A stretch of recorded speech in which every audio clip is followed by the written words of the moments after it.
Sup, guys? Oh, we had a winner last night on the one play that I had on Dartmouth in college basketball. Dartmouth was actually down 19 to nothing to start that game. They didn't score in the first 10 minutes or something like that. It's so ridiculous. I wasn't watching it at all, but they came all the way back and actually took the lead because the game was played at a very slow pace, which was Dartmouth's preferred pace, which is kind of what I thought would happen. They wound up taking the lead, and then they still wound up blowing it and not winning outright. They had chances to maybe even win that game outright despite the terrible start, but that did not get there, although of course the spread play certainly won.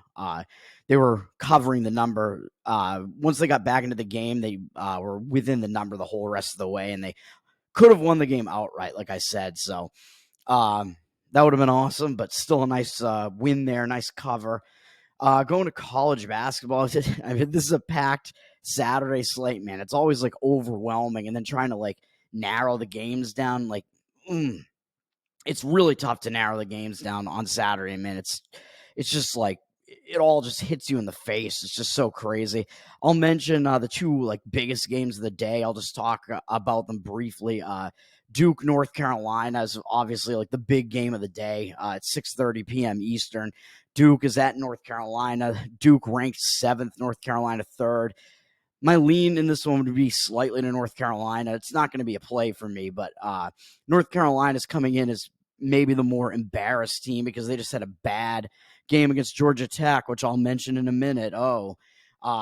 So that did break their loss streak, but I think North Carolina was looking ahead to this game, dude. They've actually looked bad a couple games in a row.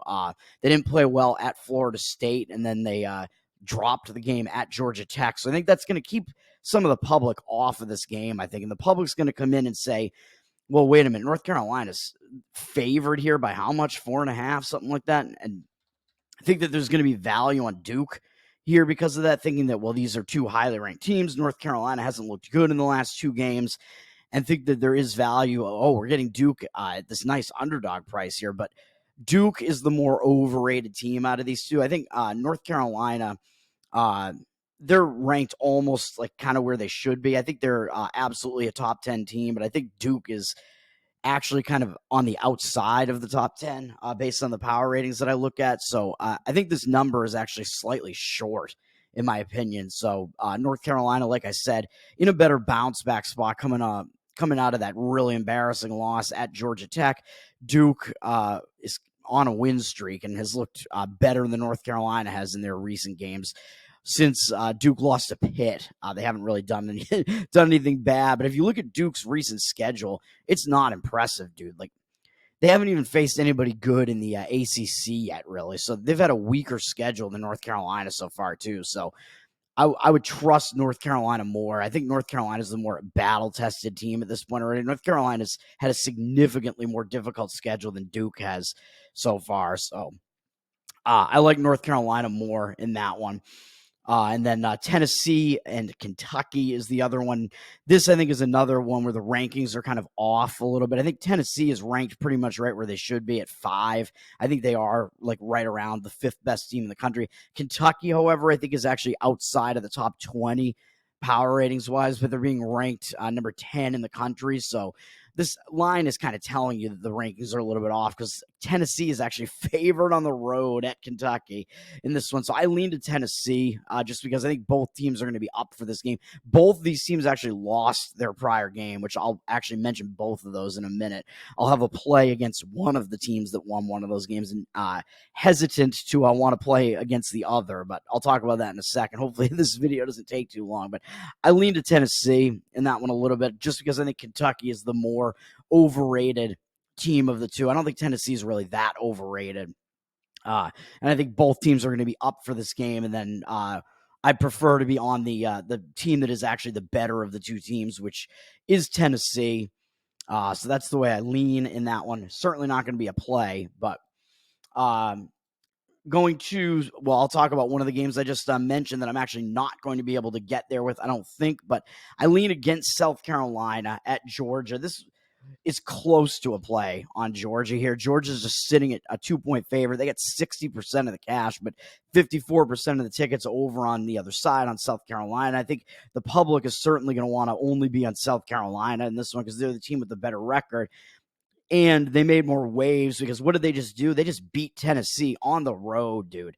As like a huge underdog. They were 13.5-point underdogs, and they held the lead for most of the game against Tennessee and actually wound up winning the game, forcing Tennessee kind of into a slower pace game, which is kind of crazy because I think I'd have to look at the tempos here, but I think actually Tennessee isn't that fast paced a team, but you would think that they would want to kind of play a little bit of a faster tempo than what happened in that game, because South Carolina is the team that plays one of the slowest tempos in the country. So it's kind of crazy that South Carolina was able to take over the tempo in that game.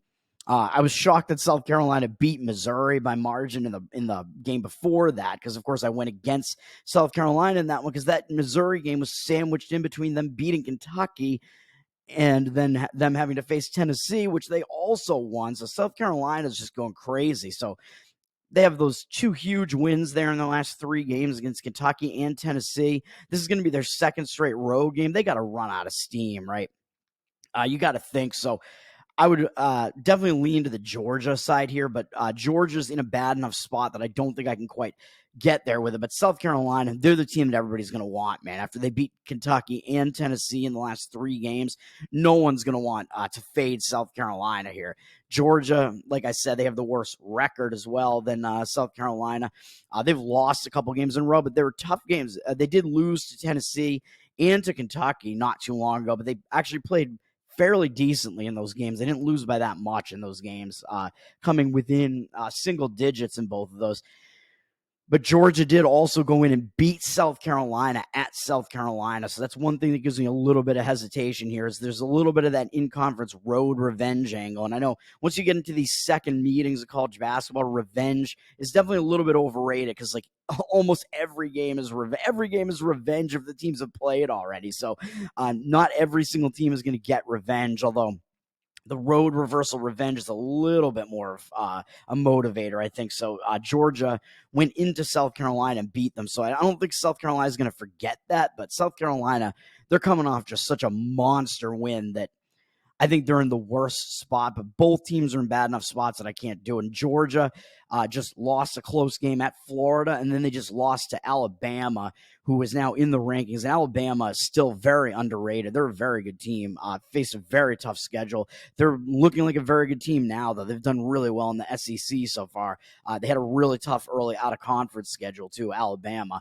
In that game, Georgia was beating Alabama by quite a bit for like more than the entire first half of that game, all the way into the second half, had a double-digit lead for almost the entire game, and then they completely blew it at the end and lost. So that also makes this a negative for Georgia. So it's tough to actually come in on the Georgia side here, but I definitely think that Georgia is the better side in this one over South Carolina, and it's close to being a play for me on Georgia.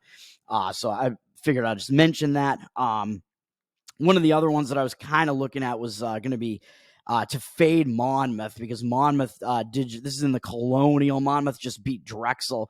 Drexel was atop the conference and was undefeated in the conference, but now has lost back-to-back games to Towson and Monmouth. And Monmouth is kind of the worst of those two because Towson is in second place in the conference right now. Monmouth is, I don't know, around what, 6th, 7th, something like that. Monmouth coming off a big win, though, over Drexel. That's a nice win. Now they have to go on the road to Delaware. So, and they actually got revenge on Drexel as well. They played pretty well at Drexel in the first game, the first time they played them as well. But I think it's a letdown spot for Monmouth. They got to go to Delaware, but Delaware's coming off just a total ass kicking of William and Mary. Although William and Mary is one of the lower teams in the conference, so I don't think that matters very much. But kind of impressive that Delaware was able to win by that much, though, winning by almost 30. So it makes me a little bit hesitant to want to actually play Delaware here, but that is the side that I would lean to, at least, because I think Monmouth has to be in a little bit of a letdown spot off the win over Drexel. I just don't think it's really strong enough to get involved in it.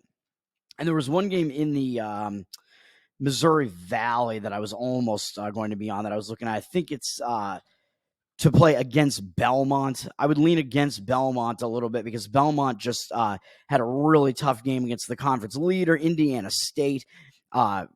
Played a really tough game against them, really wound up only losing by 6, but the game was Belmont was way ahead in that game. Actually, they were blowing Indiana State out at Belmont for the entire first half, really, and Indiana State made a really nice comeback and overtook them and were able to beat them in the end. So after that, I think that does set up a flat spot for Belmont here, but I think it's a little bit difficult to come in on Missouri State. Missouri State just had a nice win as well on the road at Southern Illinois, who's in 4th in the conference right now. And 2 games prior to that, they beat Drake. And then somehow they were able to actually play pretty well at Valpo in between the two. Valpo, a really bad team this year, but even so, like that was a sandwich spot. The Missouri State was in between Drake and Southern Illinois, and they were still able to do that. So I don't know.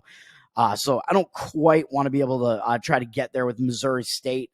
They're laying points against Belmont in this one, 4.5. But I do lean to the Missouri State side in that one. I forgot to mention the line on the Delaware game. I think is Delaware. Delaware is a 7.5-point favorite, actually. So based on those teams' records, that number, like to the average bettor, is going to look pretty high. But Delaware is the better team than Monmouth. So I do lean to Delaware and to Missouri State in those games just because I think Monmouth's in a letdown spot, and I think you got a flat spot here for who the hell was I even just talking about before? Whoever Missouri State is for Belmont after that tough game against Drake. So, against Indiana State, So I think it is a hangover spot for Belmont a little bit, but these are not games I'm actually going to be playing. I will also mention that there is a big game today between Indiana State and Drake. So Indiana State, I believe their only loss in the conference was to Drake on the road at Drake, and now Indiana State is hosting Drake today. So that's going to be a good game, dude, if you're a fan of the Missouri Valley Conference there. I think that's going to be a good one. Indiana State's definitely going to be the favorite in that one. They're a 5.5-point favorite, but that's just a game that I think is going to be a fun game to watch. I might have a slight lean to the Indiana State side just because they didn't look very good against Belmont, and I think that might shock them a little bit, whereas Drake kind of had an easier game against Valpo, but they had to put in a lot less effort against Valpo, so I don't know. But the revenge, I think, will be a little bit of a factor. So both of these teams are going to want to win this game, man. So Drake won at home. I think Indiana State kind of needs the game a little bit more, though, even though they're actually ahead in the conference right now by 1 game. But if they lose this game, Drake would flip them in the standings again and overtake them in the standings again because Drake would tie their conference record again and have the 2-0 head-to-head record, which I think would put them back in first because I think the head-to-head is ahead of the overall record as far as the tiebreakers and whatever. So I don't know, but it's a big game for both teams, and I think it's a little bit bigger for Indiana State because they lost the first game to Drake. But I think that's going to be an interesting one. And then the other game that I was close to wanting to play would be to fade Texas Tech. It looks like the public is definitely on Texas Tech here. You got Texas Tech down from 5.5 to 5 at home, 68% of the cash and 85% of the tickets on. So Texas Tech is the one of these two teams that is ranked. The line to the average bettor might even look a little bit short here. 5 doesn't seem like that much to lay, but the public is on Texas Tech and less of the cash is on them, even though the majority of the cash is still on the Texas Tech side. They're a public team and less of the cash and the tickets are on Texas Tech. Texas Tech has faced 4 tough teams in a row, man. They lost at Houston. Can't blame them for that. Houston, one of the top teams in the country. They came back home and they beat BYU, which is a pretty good win. BYU's still remains pretty underrated, actually, even though they are ranked. Then they went to Oklahoma and beat them, which is a nice win, even though I think Oklahoma is a little bit overrated, being ranked where they are right now. They're not bad at all. So that's a good win. And then they had a second straight road game, a tough game going to TCU that I believe went into overtime. No, actually, excuse me, it did not go into overtime, but I know it was close, like down the stretch there. Texas Tech was losing for a lot of the second half and made a nice comeback and fell just short against another ranked team there in TCU. And they do have to go to Baylor up next. So so this is kind of a Texas sandwich there. They just played at TCU, a ranked Texas team. They have Baylor up next, another ranked Texas team. They have this one home game sandwiched in between them. I think it's kind of a weird spot. It's a tough spot for Texas Tech. coming off a big battle against CCU and having Baylor up next, whereas Cincinnati's got to be kind of in an embarrassed mode because they just lost to West Virginia, man. They went on the road to West Virginia and lost. West Virginia is just kind of a disaster this year. They're probably the worst team in the Big 12, even though they're ahead of Oklahoma State right now. I actually don't know. I don't know. I could look. I don't know which of those teams is actually rated worse, but I would guess that West Virginia has got to be. Yeah, it's not. They're kind of close, actually, looking at the KenPom rankings, but KenPom does have West Virginia somewhat worse than Oklahoma State. So that's a pretty bad loss for Cincinnati there. That's a really ugly loss, an ugly looking game there. And this is going to be their second straight road game, though, and they have Houston up next. But I don't think they're going to be unfocused having to go into Texas Tech. So I do like the Cincinnati side there, actually. That's a play that almost became a play for me on Cincinnati taking the points. I do like the Cincinnati side. So probably out of the games I'm not playing, I think the games that I like the best are Cincinnati +5 or whatever it is, and Georgia -2 or whatever. Getting into the actual plays, though, hopefully this video is not going to go too long. This is getting crazy, man. First game up, I'm going to take Minnesota. We're taking Minnesota +1. It looks like they're anywhere between +1 and -1. You might see Pick'em out there as well. The line's kind of just moving around that Pick'em number. I don't see the percentages yet, although it looks like Northwestern has actually moved up from Pick'em to a 1-point road favorite. Northwestern is the better team, as the line is telling you that, but I don't like the spot for Northwestern. I think it's tough, and I don't think Minnesota is really like a pushover at the very least. So I think that, and KenPom's got this number kind of right in line where the number is. He just has this being a really close game, decided by 1 point. I think he has Northwestern 1 in this game, but either way, I think that I do like the Minnesota side more here. On Northwestern, they're not in a good spot, dude. They just went to overtime against Purdue. So, they have to be in a flat spot coming up off of this, and this being their second straight road game. Northwestern, they've been playing really well. They beat Illinois in a nice revenge spot there at home, beating Illinois. Then off of that, I thought they were going to be in a flat spot, and they blew out Ohio State, although Ohio State's pretty down this year, not good this year, but although Ohio State, I think, is a little bit better than we think that they are. But that was a game where I was on Ohio State because I thought Ohio State was being a bit undervalued, and Northwestern was sandwiched in between that big revenge upset win over Illinois. I think it was an upset, at Northwestern. Illinois is good, pretty good, man. And Illinois has Shannon back now, too, after those weird, sexual harassment allegations, sexual abuse allegations, whatever the hell it was. He's back on the team. I don't know. I mean, this is college basketball, man. I don't know what to tell you. Alabama with murderers on their team, and Illinois State with, sexual abusers on their team. I don't know what else to tell you. Or alleged, sorry. Northwestern hammered Ohio State, though, in a spot that I thought was really a bad spot, a sandwich spot. They have shown no let up, really, which scares me a little bit coming into this game, but I still think this is a good play on Minnesota because Northwestern, then after that game, they went into Purdue, the number 2 ranked team in the country. I believe they probably should be the number 1 ranked team and have been repeatedly. Northwestern went in there and had a really good shooting game and played a really good game against Purdue, dude. Northwestern was in that game the whole time, never out of the game as a big underdog, a 14.5-point underdog. I kind of expected Purdue to be able to handle them in that particular spot, but Northwestern seems like they just have Purdue's number, man. They play Purdue really competitively over the last few years. They've done really well against them. They know how to they kind of know how to slow down Zach Edey enough, even though he still had a good game in that one. His game was bolstered by 10 extra points in overtime, though. So he actually only had 20 in regulation in that one, which is kind of a low point total for Zach Edey based on what he usually does. But Northwestern went into overtime against Purdue, man. And now they have a second straight road game going to Minnesota, which is not an easy environment to play in. I think they're going to be in a hangover spot here, man. And they got Nebraska up next, and Nebraska just beat Wisconsin. They've been making waves. So that's a bigger game than this game against Minnesota as well. Minnesota's more towards the bottom of the pack in the conference. Not a good spot. I think Northwestern might not have that much left in the tank here, having to go on a second straight road game. It's a hangover spot after taking Purdue into overtime, man. That's a huge game. That's got to take a lot out of you. I like the spot a lot better from Minnesota here. They have what they know is a better team in Northwestern coming into their house. And Minnesota, after that tough game at home, tough loss where they took Wisconsin to the wire, they played kind of an easier game and went on the road to Penn State, who is one of the worst teams in the conference. And Penn State was actually way ahead of Minnesota early, but Minnesota was able to mount the comeback and actually wound up winning the game. So I don't know if you want to consider that to be a big win. I mean, Minnesota was actually an underdog in that game because it was on the road, but I think if anything, that's just going to help give Minnesota a little bit of momentum there as they come back home from that one, because beating Penn State, I mean, I don't think you can really feel like that high on yourselves after beating a team that's below 500 and below you in the conference. There's quite a gap actually there between Minnesota and Penn State. Minnesota is the better team. So Penn State actually, that number actually at 3.5 with Penn State being at home there seemed like it was a little bit high, but I think Minnesota is going to be focused. Coming off a win that isn't really a huge win, doesn't really matter that much, but it did break a 4-game loss streak for them.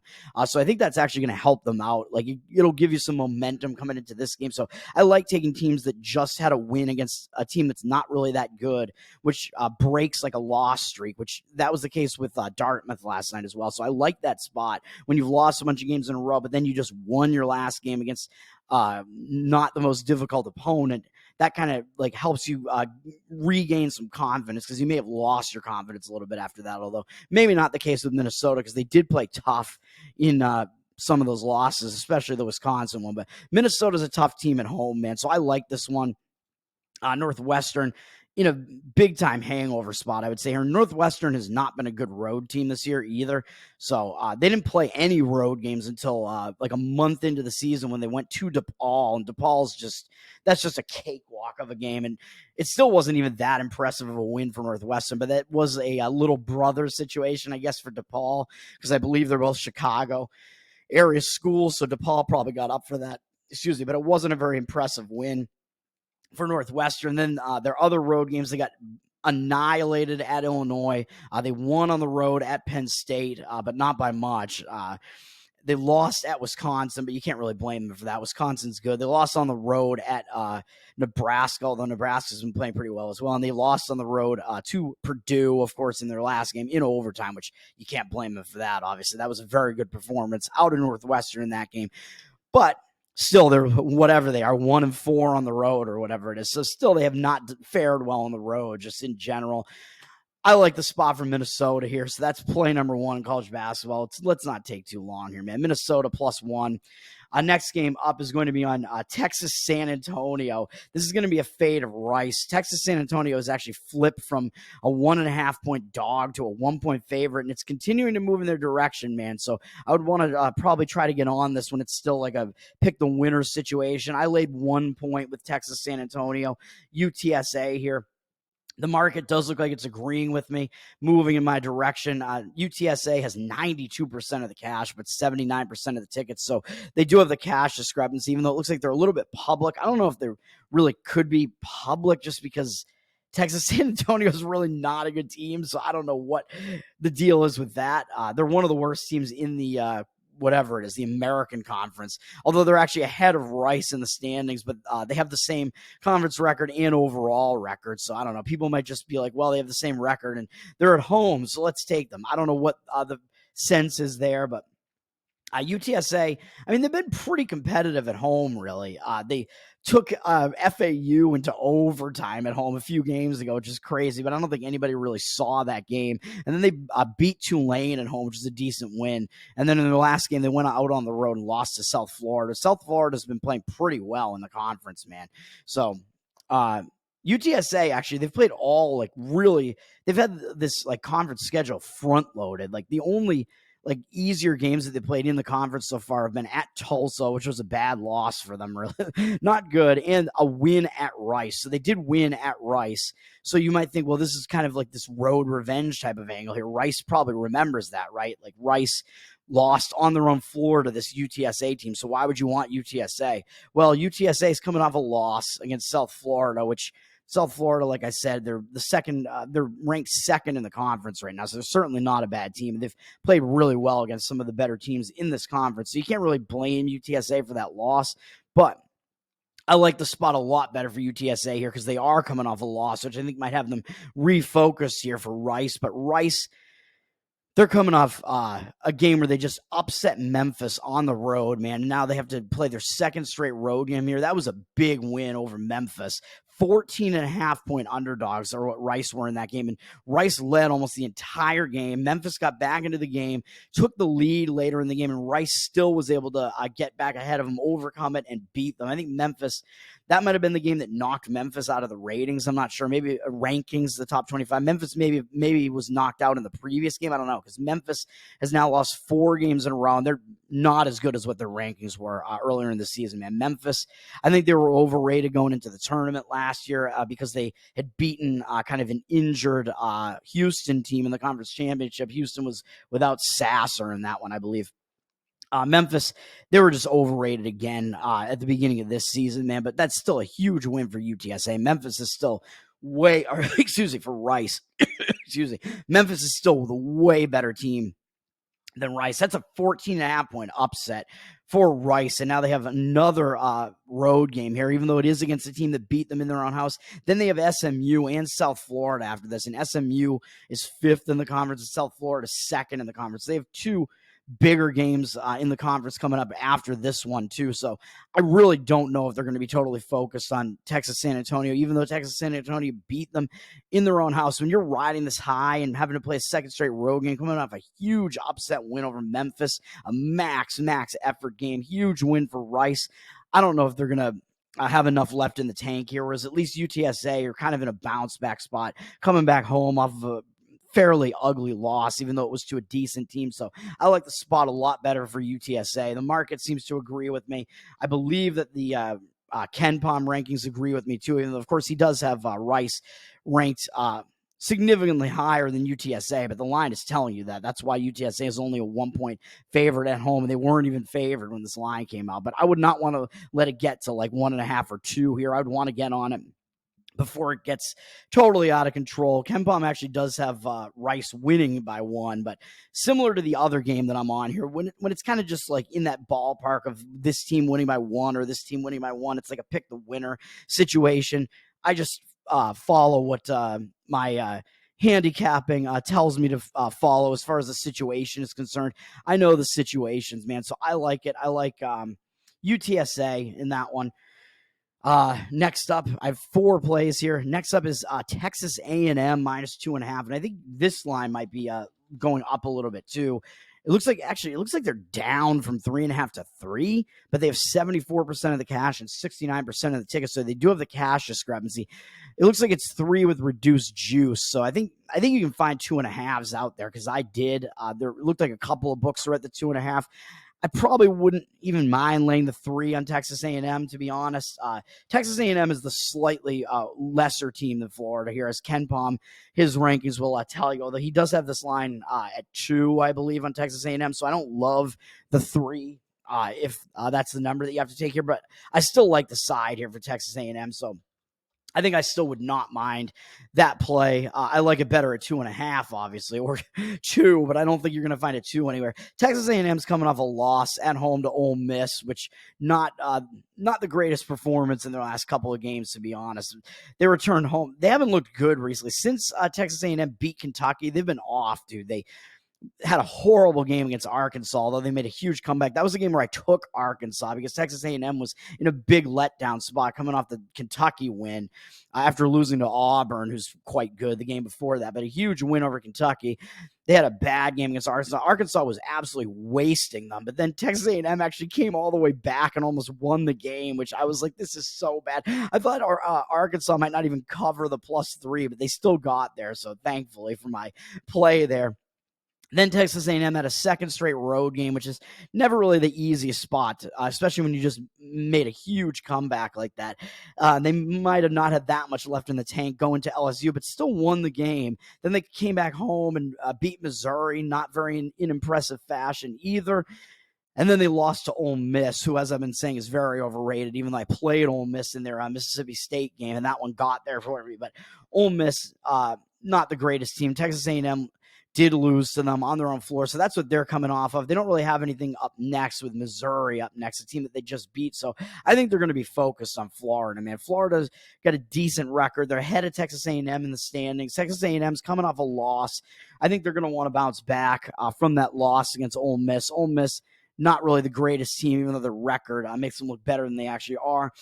I think Texas A&M will be focused here. They need a win, whereas Florida, they're in a massive letdown spot, dude, and a sandwich spot. Florida, they just beat Kentucky, dude, on the road. There's a theme here. This is the third team in a row that I've talked about that I'm fading who's in a second straight road game. That is the case with Florida here. They just beat Kentucky, dude, on the road. That's a huge, not only an upset win, but also kind of revenge, because Kentucky went into their house and beat Florida in a game where Florida was the favorite in that one. And Florida had chances to win that game, but Kentucky was able to take them out. So Florida was able to get revenge on them going on the road. Huge win beating Kentucky as a 7.5 point underdog. They played really tough. It was a close game almost the entire way, like down the stretch. Florida came out of there with a win, and it was in overtime as well, an overtime win over Kentucky. And who does Florida have next? They got Auburn up next, another ranked team who's one of the best teams in the conference. So that makes this a sandwich spot, dude. Texas A&M lower in the conference. You might overlook a team like Texas A&M, but Texas A&M's not a bad team, and you might overlook them, and they're flying a little bit under the radar. I think they're better than I think what their record looks. Ken Pom has them ranked not that far behind Florida, really close enough that they're actually favored in the game at home, even though Florida's a slightly better team. Letdown spot, sandwich spot in the mix here for Florida. So I like Texas A&M -2.5. That's what I'm doing. It looks like 3 is the predominant number, though, but this is a really bad spot for Florida. So I'm on it. The cash discrepancy, at least for now, looks like it's in agreement with me. And then to finish it off, we're going against the team that I mentioned in the first game that I was talking about, the UNC Duke game. I'm going to fade the team that just pulled off the monster upset on their own floor, man. I'm going to fade Georgia Tech.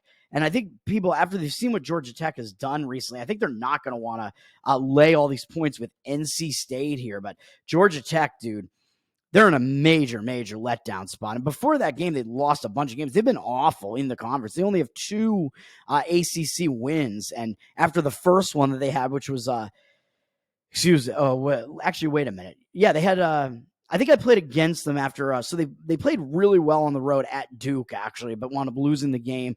Then they went into Clemson and beat Clemson as like an 11.5 point underdog or something. And I think I faded Georgia Tech coming out of that game. Pretty sure I faded them 2 weekends ago, I think, which was at home against Virginia, and Virginia was able to beat them. Virginia being the much better team, even though Virginia's not even really that good. And Georgia Tech, off of back-to-back huge games, it wasn't a good spot for Georgia Tech. So even though they did play well coming out of that Duke game, after the one big upset win that they've had in the ACC, which was the Clemson game, they did not put in a good performance after that against Virginia. And now they're in another letdown spot, because what did they just do? They just beat North Carolina, and that was on the heels of going on the road and getting blasted by Virginia Tech, losing by 24 at Virginia Tech. Georgia Tech came home, and I think North Carolina really overlooked them, dude, because Georgia Tech's right near the bottom of the conference. They're really not a good team, even though you can't really overlook them because they do still show up in some of these games and play competitively. They gave Duke a run for their money at Duke, which is crazy.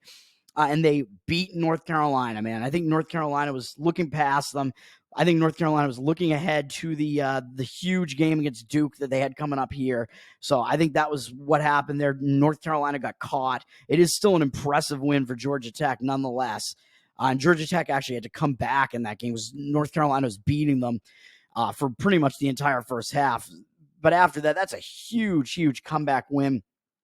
Big win for Georgia Tech. Now they have to go out on the road and face NC State, who, even though they are a decent team, when you're having to go on the road coming off that huge win, you got to be feeling really high on yourselves and maybe not have that much left in the tank. You just beat North Carolina, man.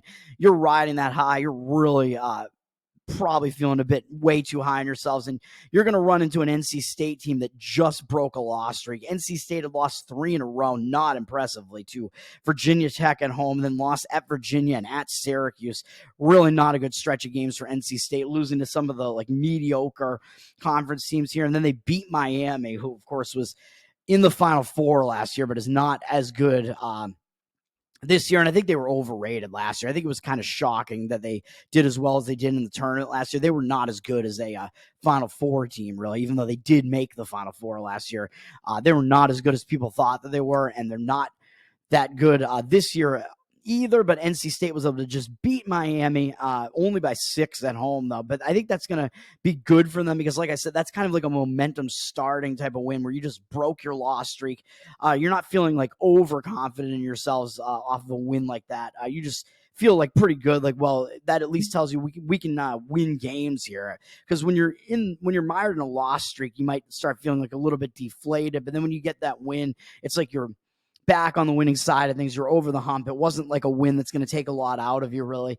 Not one that's going to make you overconfident. So I think NC State's going to be more focused here. And they know what Georgia Tech just did to North Carolina. And maybe they'll look back and know what Georgia Tech did to Duke as well, playing them really well. So I like NC State here. I think the public is not going to want to be on. The market looks like it's against me, though. NC State down from 8.5 to 8 with 77% of the tickets on them, but 53% of the cash over on the other side on Georgia Tech. So I'm actually disagreeing with the market here. I think Georgia Tech's in a big-time letdown spot here, a bad spot, whereas it's a better spot for NC State to just kind of show up and just play a normal type of game. I think I laid 7.5 with NC State. I think the line's decent enough. I think Ken Palm has this around 8 or so.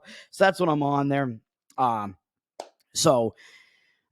to the NBA here, I actually have 2 plays, but these are games where the first one I think you're going to want to grab right away, which is going to be on the Brooklyn Nets. Philadelphia 76ers have 63% of the tickets, but 78% of the cash over on the other side on the Brooklyn Nets. So it looks like the cash discrepancy, the market is agreeing with me, but the Sixers are down from 5.5 to 3.5. Now, I grabbed a 4 on the Nets. I think 4 is still in the range. You want to try to get the number on the Nets. I don't think this line is going to go back up because I think the line moved because Ben Simmons is coming back for the Nets. So normally I don't like to play a team when like a star player is coming back because it's the reverse injured player theory, and you get a situation where you don't get as much value in the number. But I think getting the Nets as a decent sized underdog, I think, is a decent way to play this, even though Ben Simmons is coming back. That will certainly help them that he's coming back, even though you do get that like factor where it's like, well, is the team going to be like feeling like overconfident now that they have their star coming back? I don't think that's going to be the case with the Brooklyn Nets, dude. They're a team with a losing record. They can't afford to really overlook teams. And this is the Philadelphia 76ers coming into their house, man. So I don't think they're going to put in an unfocused effort and get like overconfident or anything like that just because Ben Simmons is coming back. And they lost their last game pretty badly to the Phoenix Suns. And now they get to go out on the road, even though the Suns are pretty good. The Brooklyn was in a spot where they blasted the Utah Jazz in the game before that. So I don't know if they were just maybe a little bit overconfident, even though I don't think the Suns are a team that you really overlook. But the Suns just took care of them at home. But now Brooklyn gets to go out on the road for one game and kind of forget about that loss. When you lost like pretty badly at home, going out on the road tends to actually be a positive. It kind of like puts that like negative like aura aside. You get to go out on the road, and it is a team you're going to be focused on in the Philadelphia 76ers. 76ers, I believe, have Maxey back, but they do not have Maxey Pad. They do not have Joel Embiid back. Embiid has like a meniscus tear, dude, and he is not going to be back until like next month, I think. So they're going to be without him for a while. But the clincher here, the thing that really makes this a spot where I want to go against the 76ers, even though, yes, Brooklyn, I think they're in a positive situation getting to go on the road off of a home loss. So I think that makes it a better spot for Brooklyn. Philadelphia's way ahead of Brooklyn in the standings, man, even though Philadelphia's been leapfrogged by the New York Knicks. I don't know if they're going to have full focus here because they also just beat the Jazz, which did break a loss streak for them, but they're returning home from a road trip, man, a long road trip that took them out to the Pacific Coast. It took them to the Midwest and then into Elevation, into Denver, and then out to the Pacific Coast. That was a tough stretch of games, man. And then back into Elevation, and now they're returning home after that, after beating the Utah Jazz. Even though they finally got a win to end the road trip against the Utah Jazz, this is not a good spot, man. Returning from a long road trip like that, and having the Dallas Mavericks and the Warriors, who you just lost to on the road, who still carries a lot of name recognition, a lot of weight behind that name coming up. You might overlook the Nets, dude. The return home spot, as I always say, tends to be a distraction because you have to deal with like family and stuff. So this is a bad spot for the 76ers, dude. And you got the Nets, even though it's a divisional game. I think the game's more important to the Nets, who are way behind the Sixers in the standings. The Sixers, I don't think, care that much about the Nets. There's no way the Nets are going to be able to do anything in this division to come back here. Sixers have a ton of padding, at least ahead of them. So the Sixers might actually have one eye looking forward to a bigger game against Luka and Dallas there. So it makes it a little bit of a sandwich spot, too. It's not a good spot, the return home spot. So I like the Brooklyn Nets in this one. I took the +4 on this one. The market seems to be in agreement with me on this one, even though I don't like the reverse injured player theory spot that it sets up that much there.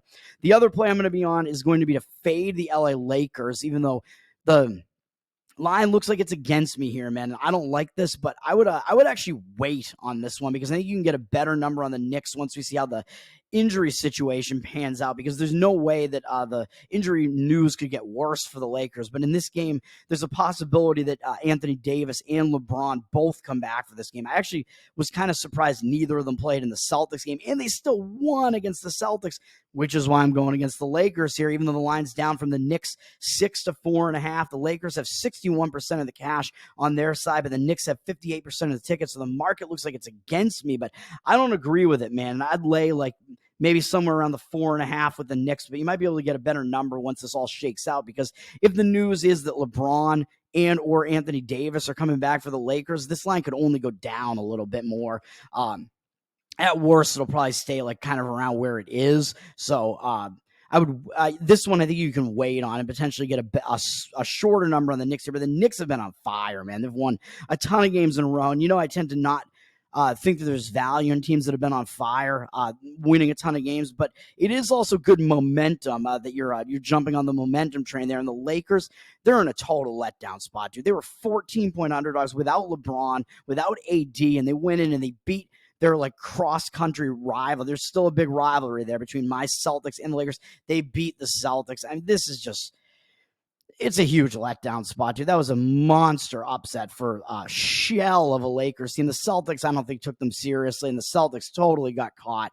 Very embarrassing for the Celtics. I don't know what the hell that was, but the Lakers, they got to be in a bit of a letdown spot, man. And the Knicks, I don't think the Knicks are going to overlook the Lakers, especially if LeBron or Anthony Davis are playing. This is still the LA Lakers, dude. It's not a team you're just going to not be focused on. So I like the Knicks here, laying what I think is a little bit of a short price. And they are on a win streak, but they did just beat the Pacers, and not very impressively, really. It was a game where Indiana was actually smacking the Knicks for a lot of that game. The Knicks wound up having to come all the way back and barely won against a Pacers team that's decent, but they did well in the in-season tournament, but they're kind of middle of the road. So I think if anything, that might serve to help refocus the Knicks a little bit after almost losing to the Indiana Pacers. It's not great, almost losing them. So I do like the New York Knicks here. We can call it 4.5 for now, I guess, but I'm waiting on this one and maybe be able to get a better number on the Knicks here. So that's going to do it for me, man. Big slate here, a nice set of games here. Once again, run through them real quick. College basketball, Minnesota +1, UTSA, Texas San Antonio -1, Texas A&M -2.5, NC State -7.5, NBA, Brooklyn +4, and New York Knicks -4.5 tentatively. We'll see where that number goes. That's a letdown spot for the Lakers. That's going to do it for me, man. Let's get this weekend rolling. Let's have some wins, man. Let's make this way better than last Saturday, which was one of the worst days that you could possibly have. I mean, it's happened before. It doesn't happen very often. It's rare, but couldn't be worse than last Saturday. Well, it could be, I guess, if I go 0-6 this time instead of 0-5. Let's not let that happen. Let's have a good Saturday. Have a good one, man. There were a lot of fun games today. I'm going to enjoy it. As long as I do at least decently today, I'll enjoy the day. Peace out.